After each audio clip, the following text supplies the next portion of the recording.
Hi guys, welcome back to the kitchen table. Today we're going to go into Acts chapter 10, so let's just jump right in. All right, at Caesarea there was a man named Cornelius, a centurion in what was known as the Italian regiment. He and all his family were devout and God-fearing, and he gave generously to those in need and prayed to God regularly. One day at about 3 p.m, he had a vision. He distinctly saw an angel of God who came to him and said, "Cornelius." Cornelius stared at him in fear. "What is it, Lord?" he asked. The angel answered, "Your prayers and gifts to the poor have come up as a memorial offering before God. Now send men to Joppa and bring back a man named Simon, who is called Peter. He is staying with Simon the tanner, whose house is by the sea." When the angel who spoke to him had gone, Cornelius called 2 of his servants and a devout soldier who was one of his attendants. He told them everything that happened and sent them to Joppa. About noon the following day, as they were on their journey and approaching the city, Peter went up to the roof to pray. He became hungry and wanted something to eat, and while the meal was being prepared, he fell into a trance. He saw heaven open and something like a large sheet being let down to earth by its 4 corners. It contained all kinds of 4-footed animals as well as reptiles and birds. Then a voice told him, "Get up, Peter, kill and eat." "Surely not, Lord," Peter replied. "I have never eaten anything impure or unclean." The voice spoke to him a second time, "Do not call anything impure that God has made clean." This happened 3 times, and immediately the sheet was taken back to heaven. While Peter was wondering about the meaning of the vision, the men sent by Cornelius found out where Simon's house was and stopped at the gate. They called out, asking if Simon, who was known as Peter, was staying there. While Peter was still thinking about the vision, the Spirit said to him, "Simon, 3 men are looking for you. So get up and go downstairs. Do not hesitate to go with them, for I have sent them." Peter went down and said to the men, "I'm the one you're looking for. Why have you come?" The men replied, "We have come from Cornelius the centurion. He is a righteous and God-fearing man who is respected by all the Jewish people. A holy angel told him to ask you to come to his house so that he could hear what you have to say." Then Peter invited the men into the house to be his guests. So we're stopping mid-story here because there's already so much to go through. You have to keep going in the story, though. Pick it up at verse 23, 4 to find out what happens. I don't want to ruin it for you, but I'm going to, because Peter goes and Cornelius and his whole household get saved. So, spoiler alert. But you should definitely read the story. It's fantastic. So when I'm going through this, here's some thoughts, okay? So kind of just going right through in order of the verses. So first of all, we're getting introduced to this character Cornelius, who I just love. He is a very important man. He's a Roman centurion in the Italian regiment. He is in charge of hundreds of Roman soldiers. This is his job. And I did a little looking into some of it, and it's really like he was a powerful man, like almost royalty. He was very, very well respected, very powerful. What he said went. And he really could have used that power in a lot of ways. So a little background in history, the Romans and the Jewish people were just light years apart in their beliefs and how they felt about each other. And the Jews, they were hoping that the Messiah was going to come and save them from the Romans because they were being oppressed by them. So they were not friends at all. But somehow this man Cornelius has so much respect for the faith of the Jews and their God that although he does not seem to become a Jewish convert, he is a man who prays to their God. He is devout. He gives gifts to the poor, which is something that God wants from his people. And so he seems to really be someone who is chasing after the one true God, which is awesome. So at 3 p.m, it says that he is which is one of the Jewish times of prayer. So we can assume here that he's probably praying, even though he's not required to keep the Jewish law because he's not Jewish. It was a time of prayer, and he was probably honoring that. And that was the time that the angel came to him and probably really freaked him out. He said he stared at him in fear, obviously.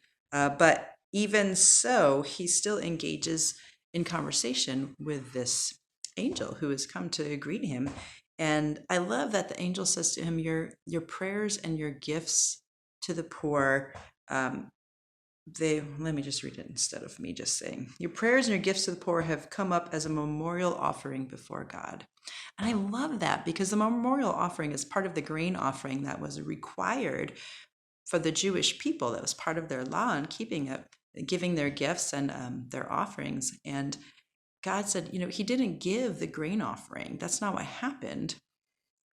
And even if he had tried, the Jewish people probably wouldn't have let him because he wasn't a Jew. So he couldn't have just gone to the temple and given these offerings. But God said, what you're doing, your heart here is just like a grain offering to me. And that's really beautiful. I love that. He wasn't keeping the law to perfection, but his heart was better than where most of the Jewish people were at that point. God just cares so much about our heart. And that's so evident here with Cornelius. So the angel gives specific directions for them to find Peter.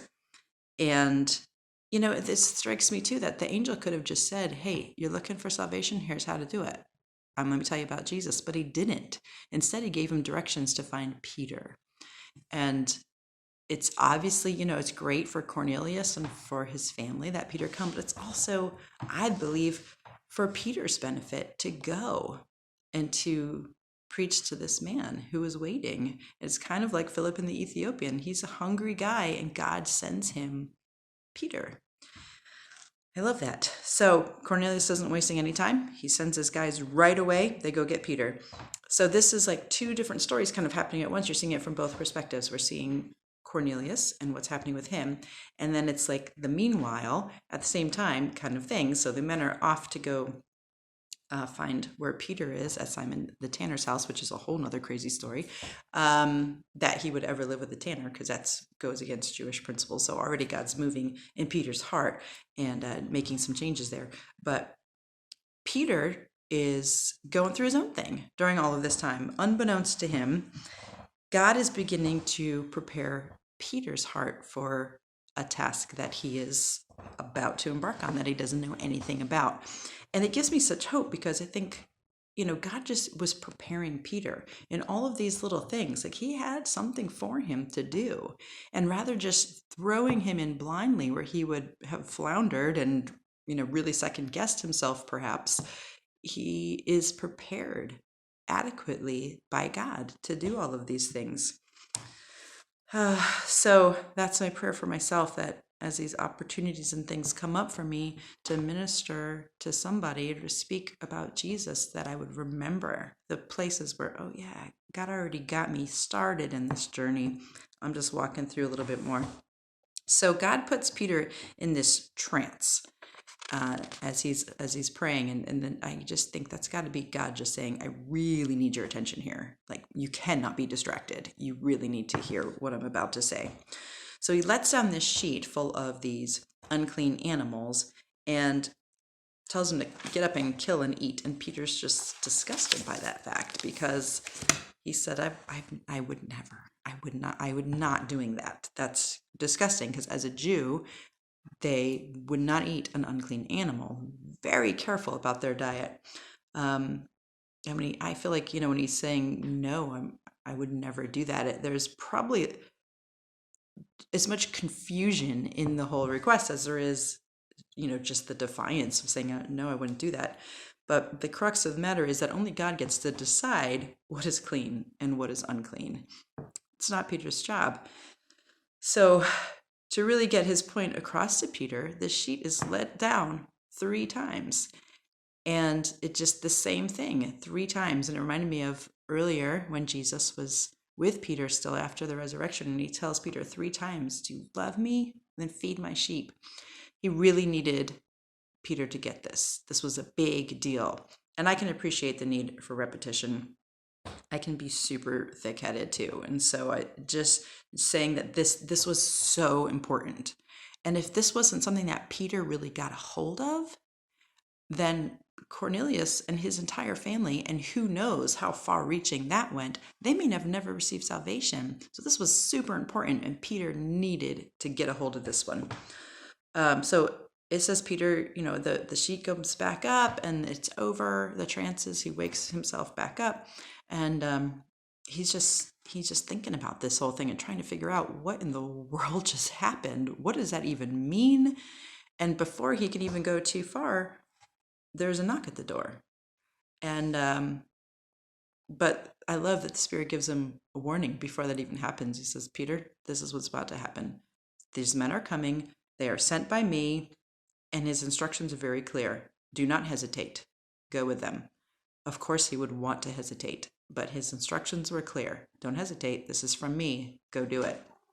So here, this is a big step for him, because intermingling with these Gentiles is not what he would have done as a Jew. But he's already been taking these steps. He's already learning about some of these things. He's been preaching. He's seen some salvation, and he's staying in this house of Simon the Tanner. So he invites these men. They come in, and he says, I'm who you're looking for. Come on in. Let's hear your story. What's going on? And he invites them to come in and stay in his home. Well, Simon's home. So that's so much progress that's already begun before he even gets this call to go to Cornelius's house. And the thing that I had closed the book at this point, and I started thinking about it. I was like, the thing that makes me so encouraged in this story was I think about Peter. And, he was one of the apostles of the 12. And of the 12, they funneled down into Jesus had really chosen these 3 men, Peter, James, and John, to be like his super tight inner circle. So Peter he walked with Jesus. He saw these miracles. He was trained personally by Jesus. And after the death and resurrection of Jesus, Peter became this pillar at the beginning of the church. Huge. It's like, go back into stories in Acts and you'll see all these places where, the questions were being raised or things were happening. And it's Peter who he jumps in every time, and he addresses these huge crowds. And he's this amazing evangelist, and he performs crazy miracles. I mean, this is the guy that he would just walk by and his shadow would hit people and they'd be healed. And that's not Peter, that's the power of God. But he was just dripping in it, in the Holy Spirit. And yet, he had done all of these things, and he still wasn't quite ready for everything that God had for him. He was still just a guy who was flawed and had some issues and had some things he had to overcome and had some mindsets to change. And he still needed to be taught by God and to be emboldened to obedience. So he didn't always obey the instructions were given to him. It was really hard, but he got out of his comfort zone, this was a huge comfort zone, to be ministering to Jewish people. These were his people, and to go outside of that into the Gentiles was a big deal. It was a no-no. But thank God, because here we are. I'm not Jewish, so this is for me and for you. I'm sure he feared what his peers were going to say. Going into a Gentile's home and preaching wasn't something that they were really about yet. So this was just the beginning. He was willing to follow God in that, and you should definitely read the rest of the story. It's really good. Anyways, I hope that gives you some hope. If Peter still needed to be taught by God and he still had lessons to learn in order to really be fully obedient to him, so do you, so do I. Pressing on in our journey, he will complete the good work in us, and I hope you have a wonderful day.